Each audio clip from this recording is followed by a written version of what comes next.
Welcome to the Slop Farm. Enjoy the video. You start by opening Settings because that's where Windows keeps theme controls. Press Windows plus I. Once done, click Personalization on the left. You do this to access Colors and Themes panels directly, which control dark or light modes at the system level.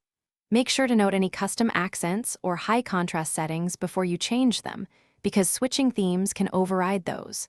This step gets you to the exact toggle you need without extra navigation, saving time and preventing accidental profile changes. Now you enable dark mode to change the black theme across apps and system UI. In personalization, open Colors and set Choose Your Color to dark. This flips supported apps and settings to dark backgrounds. Next, if there's a separate default app mode toggle, set it to dark so legacy apps match. You can also pick an accent color and adjust transparency for contrast. These options help readability and ensure icons and text remain visible against deep black backgrounds.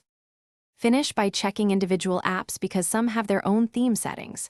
For example, open Edge and Office to set dark mode inside those apps, ensuring consistency.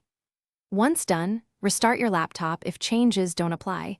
This forces UI elements to reload.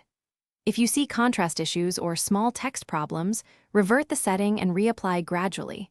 Alternatively, update graphics drivers. A key troubleshooting tip: restart after driver updates and confirm Windows is up to date to prevent. Thanks for watching. Consider subscribing if we helped you today.